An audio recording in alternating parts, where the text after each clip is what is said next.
Assalamualaikum warahmatullahi wabarakatuh. Kisah pilu seorang pembantu asal Jawa yang merantau di Arab diperlakukan tidak baik. Simak cerita berikut ini, jangan lupa like, komen, dan subscribe YouTube kami. Udara pagi di Bandara Soekarno-Hatta terasa lembab dan penuh tangis perpisahan. Di antara kerumunan, seorang perempuan muda berselendang biru tampak berdiri kaku, matanya sembab karena tangis yang tertahan. Lina, 26 tahun, hanya menggenggam erat tas kecil berisi baju dan selembar foto keluarga. Ia menatap tiket di tangannya seolah itu adalah kunci surga, padahal kelak ia akan tahu, tiket itu membawa langkahnya ke neraka yang tersembunyi di balik istana pasir. "Bu, jaga bapak baik-baik ya. Aku janji kirim uang tiap bulan buat pengobatannya," bisiknya sambil memeluk ibunya erat. Sang ibu menangis tanpa suara, memeluk anak perempuannya yang sebentar lagi akan pergi ke negeri asing, jauh dari pelukan keluarga. Lina melangkah masuk ke ruang keberangkatan, menahan tangis yang meledak di dada. Ia tak tahu, langkahnya hari itu akan mengubah hidupnya selamanya. Penerbangan menuju Riyadh ditempuh hampir 12 jam. Sepanjang perjalanan, Lina hanya diam memandangi langit. Ia membayangkan bekerja di rumah megah, dengan keluarga Arab yang baik hati seperti cerita-cerita yang sering didengarnya dari calon penyalur kerja. Ia bahkan sempat tersenyum kecil saat membayangkan bisa membeli HP baru untuk adiknya dari gaji bulan pertama. Namun semua angan itu mulai runtuh sejak hari pertama menginjak rumah majikannya.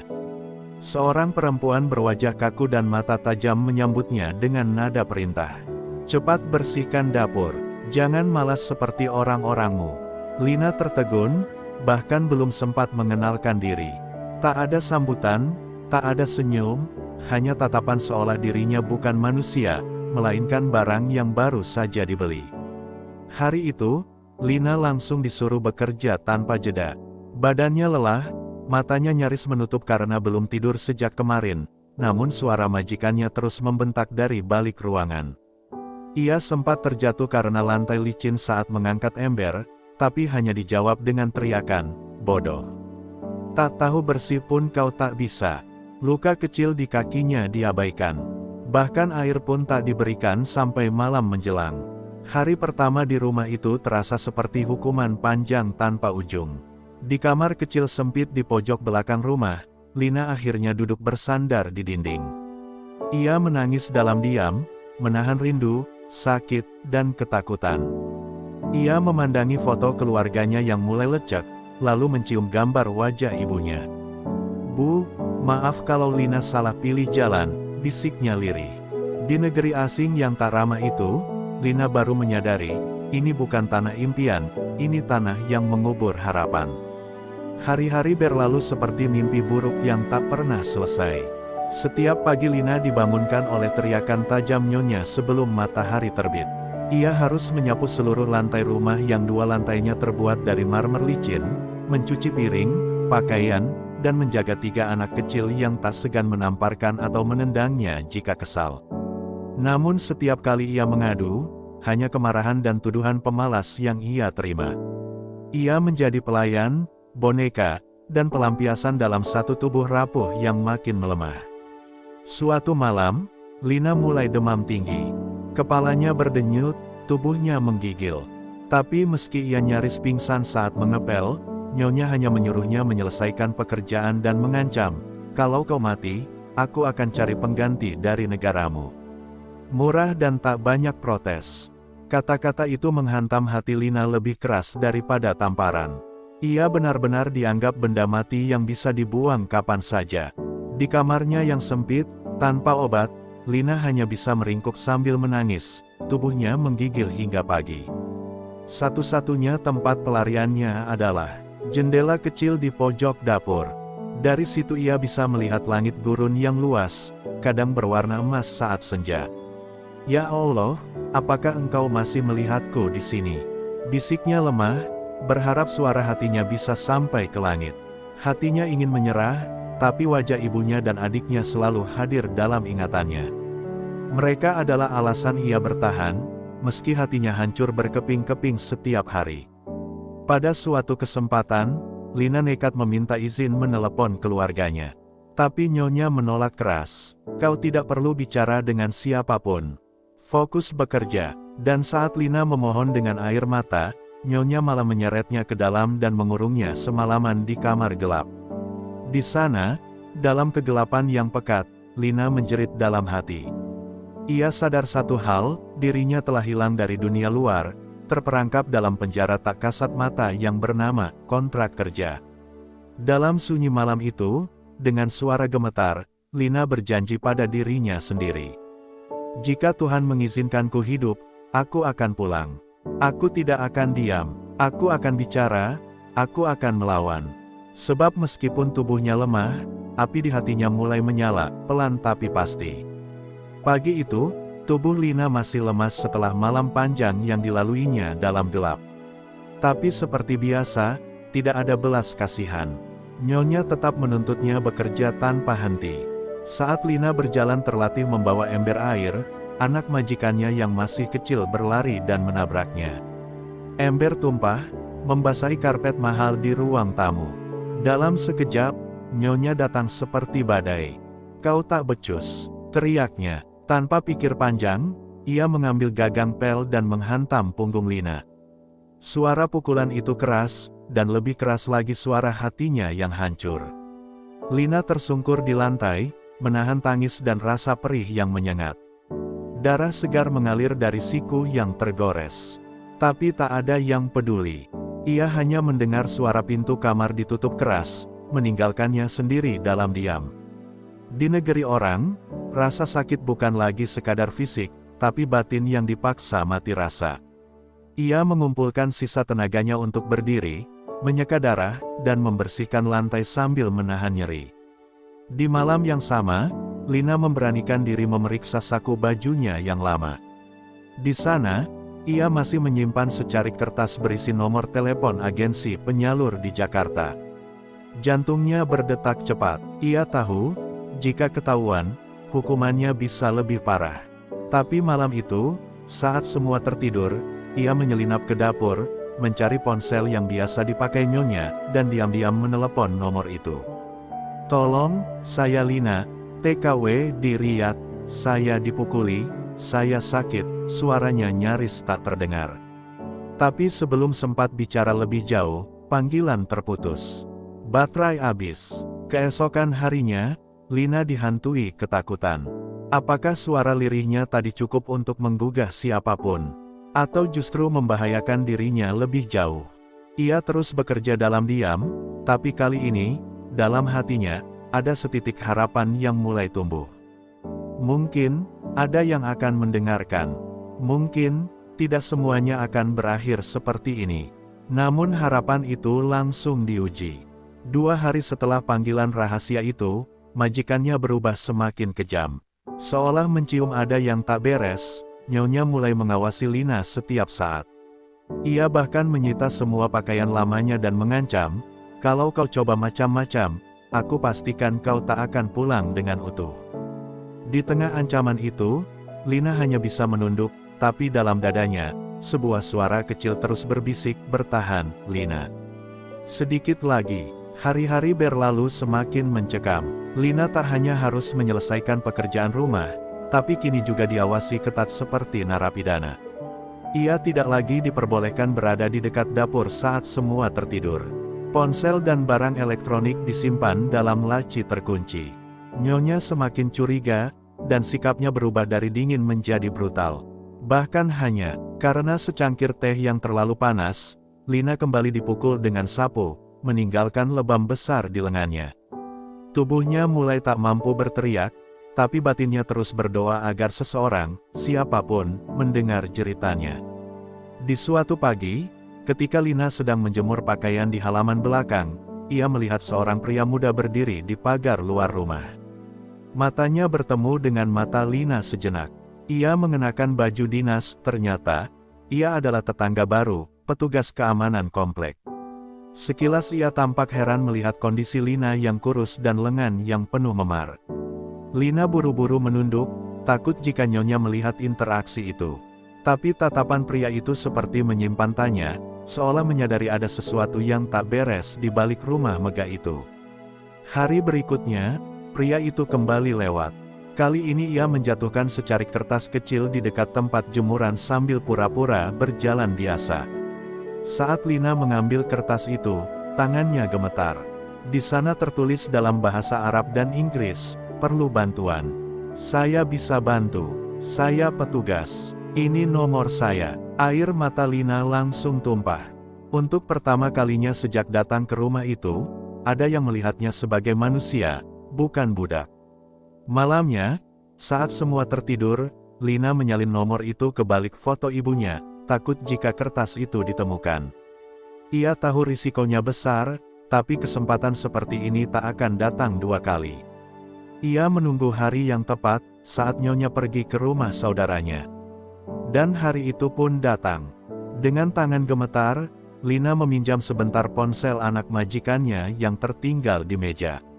Ia mengetik pesan singkat dan mengirim, "Saya Lina. Saya disiksa. Tolong saya. Alamat ini." Beberapa jam kemudian, suara mobil berhenti di depan rumah. Lina yang tengah menyapu langsung menegang. Tuan rumah keluar, lalu beberapa pria berseragam masuk membawa surat. Salah satu dari mereka melirik Lina dan mengangguk pelan. Nyonya tampak marah dan berusaha membantah. Tapi Lina tahu, akhir dari penderitaannya mungkin telah dimulai hari itu. Untuk pertama kalinya, angin gurun yang panas terasa seperti embusan harapan yang lama dinantikan.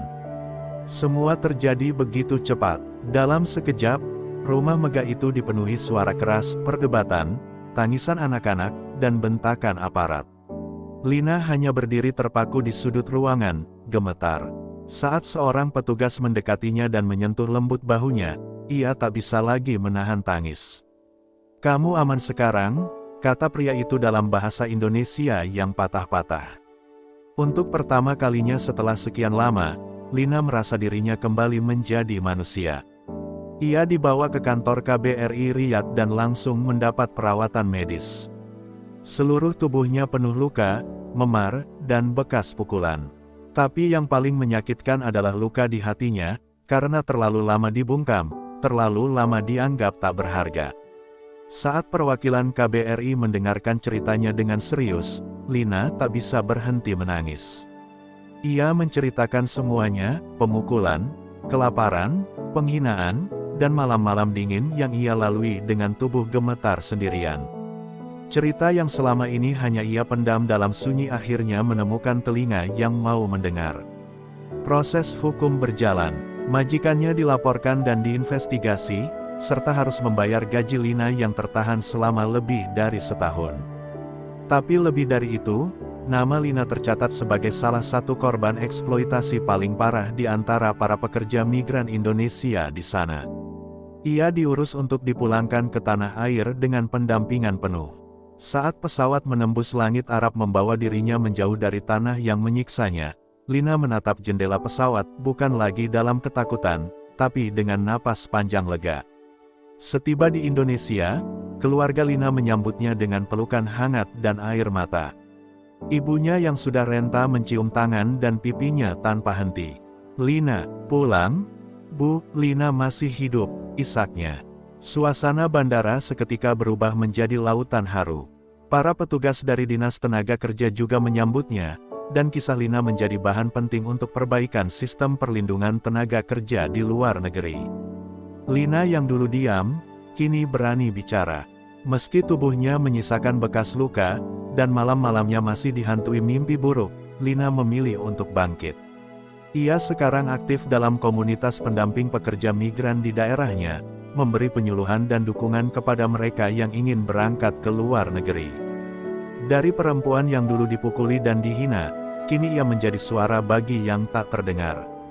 Karena Lina tahu, kadang, luka yang paling dalam bisa melahirkan kekuatan yang paling besar. 2 bulan setelah kepulangannya, Lina masih sering terbangun di tengah malam dengan napas tersengal. Bayangan nyonya yang menamparnya, jeritan anak-anak, dan suara gagang sapu menghantam punggungnya, semua itu belum sepenuhnya hilang dari pikirannya. Ia menjalani sesi konseling secara rutin di puskesmas, berusaha mengobati luka batin yang jauh lebih dalam dari apapun yang pernah menggores kulitnya. Trauma bukan sesuatu yang mudah hilang, tapi Lina ingin sembuh demi dirinya sendiri. Di desa, orang-orang datang silih berganti ke rumahnya. Ada yang datang sekadar memberi simpati, ada pula yang ingin tahu apa yang sebenarnya terjadi. Lina bercerita dengan hati-hati, tidak semua ia buka, tapi cukup untuk membuat banyak orang menangis haru. Ia tahu, kisahnya bisa menjadi pelajaran. Karena selama ini, terlalu banyak yang melihat keberangkatan ke luar negeri hanya sebagai jalan pintas, tanpa tahu betapa dalam lubang yang bisa menanti di seberangnya. Suatu hari, seorang gadis muda datang ke rumahnya.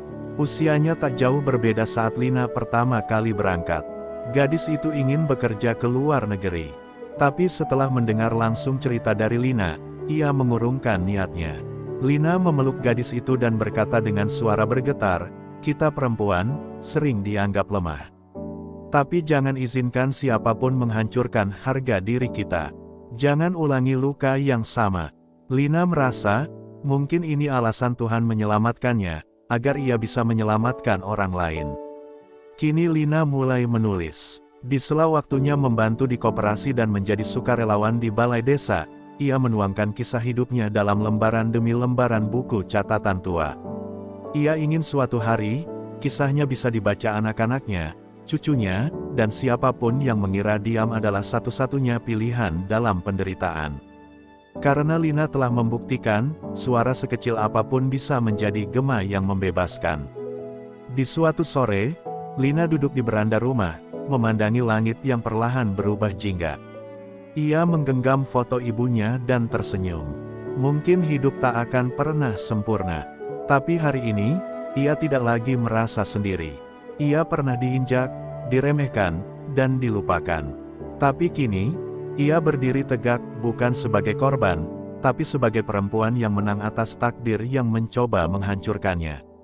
Musim hujan pertama menyapa desanya setelah bertahun-tahun Lina merantau. Saat Rinai lembut mengetuk genting, ia duduk dalam diam di ruang tamu. Di hadapannya ada seorang wartawan dari media nasional yang datang khusus untuk mewawancarainya.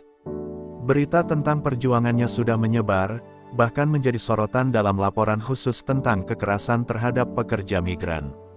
Lina tidak mencari popularitas, tapi jika suaranya bisa menyelamatkan satu nyawa perempuan lain, maka ia akan bicara, meski hatinya masih gemetar. Dalam wawancara itu, Lina tak bisa menahan air mata saat menceritakan malam ketika ia dikurung dalam kegelapan setelah meminta izin menelepon ibunya. Yang paling menyakitkan bukan hanya dipukul atau dihina, tapi saat kita tidak dianggap manusia. Katanya lirih, wartawan di depannya menunduk haru. Dan di belakang kamera, ada ratusan ribu perempuan yang akan mendengar, dan mungkin untuk pertama kalinya, merasa bahwa mereka tidak sendirian. Setelah wawancara itu tayang, telepon rumahnya tak berhenti berdering. Beberapa LSM dan organisasi buruh migran mengundangnya menjadi narasumber di seminar-seminar. Lina yang dulu tak berani mengangkat wajah kini berdiri di depan panggung, dengan suara yang masih lirih tapi tegas. Ia bukan politisi, bukan aktivis bersertifikat. Ia hanyalah korban, yang tak ingin ada korban lagi. Dan itu membuat setiap kata yang keluar dari mulutnya terasa lebih tajam dari pidato siapapun. Tapi di balik semua itu, Lina tahu bahwa luka terdalam tetap tinggal di relung hati yang paling sunyi. Setiap malam, ia masih menyalakan lampu kecil di kamarnya sebelum tidur, takut gelap akan membawanya kembali ke kamar pengabdi Riyadh. Namun malam-malam itu kini ditemani oleh buku catatan yang perlahan berubah menjadi manuskrip. Ia sedang menulis buku berjudul, Aku Pernah Hilang, Tapi Kini Pulang, kisah hidupnya, yang suatu hari akan ia hadiahkan pada semua anak perempuan di desanya. Pada suatu malam, saat hujan turun deras, Lina duduk di bawah lampu temaram sambil membaca surat dari seorang TKW di Malaysia. Isi surat itu sederhana, Kak Lina, aku membaca kisahmu. Tadinya aku ingin bunuh diri. Tapi sekarang aku ingin pulang. Terima kasih. Lina memejamkan mata, menahan air mata yang jatuh perlahan. Hari itu, ia tahu, meski tubuhnya pernah hancur, suaranya kini menjadi pelita bagi yang nyaris padam. Suatu pagi yang tenang, Lina menerima undangan dari sebuah universitas ternama di Jakarta. Mereka ingin dirinya hadir sebagai pembicara dalam seminar nasional bertema perempuan, migrasi, dan kemanusiaan.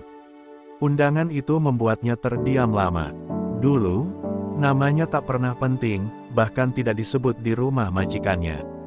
Tapi kini, namanya ditulis dengan hormat, disebut sebagai penyintas dan pejuang keadilan. Ia menggenggam surat itu erat, matanya berkaca-kaca. Dunia yang dulu menutup mata, kini membuka telinga untuk mendengar kisahnya. Ketika hari itu tiba, Lina mengenakan kebaya sederhana berwarna krem, warisan almarhumah ibunya. Ia berdiri di depan panggung, dikelilingi ratusan wajah yang menatapnya dengan hormat. Suaranya bergetar, tapi setiap kalimatnya menghujam langsung ke hati para pendengar. Saya bukan pahlawan. Saya hanyalah seorang anak petani yang pernah dikurung, dihina, dan dilupakan. Tapi saya menolak untuk mati dalam diam, ucapnya tegas. Ruangan sunyi, hanya sesekali terdengar isak tangis. Cerita Lina bukan lagi cerita pribadi, tapi sudah menjadi suara kolektif dari ribuan perempuan yang selama ini dibungkam. Usai acara, seorang gadis muda menghampirinya. Kak Lina, dulu saya juga TKW, dan saya pikir saya satu-satunya yang hancur. Tapi setelah mendengar kakak, saya tahu, saya masih punya alasan untuk hidup. Lina memeluk gadis itu dengan erat. Di pelukannya, ia merasakan luka yang sama, trauma yang serupa. Tapi kali ini, mereka tidak saling mengasihani, mereka saling menguatkan. Karena dalam duka yang dibagikan, ada kekuatan yang tak bisa dihancurkan. Setelah seminar itu, banyak tawaran datang. Lina bisa saja bekerja di organisasi besar atau pindah ke kota. Tapi ia memilih tetap tinggal di desanya. Ia ingin membangun pusat informasi untuk calon pekerja migran, tempat mereka bisa bertanya, mengadu, dan belajar. Di rumah kecil yang ia renovasi dari sisa gaji dan bantuan organisasi, berdirilah rumah pulang, tempat perlindungan, tempat bercerita, dan tempat menyembuhkan luka. Setiap sudutnya dipenuhi harapan yang dulu sempat hilang. Pada suatu senja, Lina duduk sendirian di depan rumah, menatap langit yang memerah. Ia menutup matanya, membiarkan angin membawa suaranya ke jauh. Bu, Lina sudah pulang. Luka-luka ini tidak sia-sia. Ia tersenyum, bukan karena semuanya sudah selesai, tapi karena ia tahu, dunia yang dulu membungkamnya, kini mendengar. Dan perempuan sepertinya, tak akan lagi diam. Tahun-tahun berlalu, namun nama Lina tetap menjadi simbol kekuatan. Buku pertamanya telah terbit dan dibaca ribuan orang. Ia tidak hanya dikenang sebagai mantan pekerja migran, tapi sebagai perempuan yang mengubah luka menjadi senjata perubahan. Banyak kisah lain bermunculan setelahnya, perempuan-perempuan yang berani bersuara karena keberanian Lina membuka jalan. Satu suara yang dulu diredam, kini menggema hingga ke pelosok negeri. Pada ulang tahun ke-30-nya, Lina berdiri di depan rumah pulang, menyaksikan anak-anak kecil bermain dan perempuan-perempuan muda belajar bahasa Arab dan hukum perlindungan kerja. Ia menatap mereka dengan mata yang berkaca-kaca. Inilah rumah sesungguhnya, pikirnya. Rumah yang tidak dibangun dari tembok, melainkan dari pengalaman pahit, air mata, dan keberanian untuk hidup. Suatu malam, Lina menyalakan lilin kecil di kamarnya, menuliskan sepucuk surat untuk dirinya sendiri di masa lalu. Terima kasih sudah bertahan, meski dunia ingin kamu menyerah. Terima kasih sudah percaya bahwa hidup masih bisa berubah. Lalu ia melipat surat itu dan menyimpannya di bawah bantal, bukan untuk dibaca kembali, tapi untuk dikenang sebagai tanda bahwa yang hancur pun bisa utuh kembali. Kini Lina tak lagi mencari panggung, sebab hidupnya sendiri telah menjadi panggung yang paling nyata. Ia tahu perjuangan belum selesai. Masih banyak Lina-Lina lain di luar sana yang membutuhkan suara dan perlindungan. Dan ia akan terus ada, bukan sebagai pahlawan, tapi sebagai sesama perempuan, yang tahu betapa mahalnya harga sebuah martabat. Terima kasih untuk para penonton yang sudah menyimak kisah ini hingga akhir.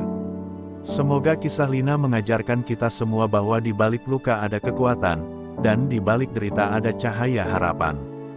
Jangan pernah anggap remeh suara hati yang kecil, karena dari sanalah perubahan besar bisa lahir. Semoga Allah senantiasa melindungi kalian dimanapun berada, menjauhkan dari kezaliman, dan memberikan kekuatan saat berada dalam ujian. Bagi siapapun yang sedang berjuang dalam diam, semoga segera dipeluk oleh keadilan dan kasih sayangnya. Jangan lupa like, share, dan subscribe agar lebih banyak orang terinspirasi dan terbuka hatinya lewat kisah ini. Bersama, kita bisa menjadi suara bagi mereka yang masih terdiam.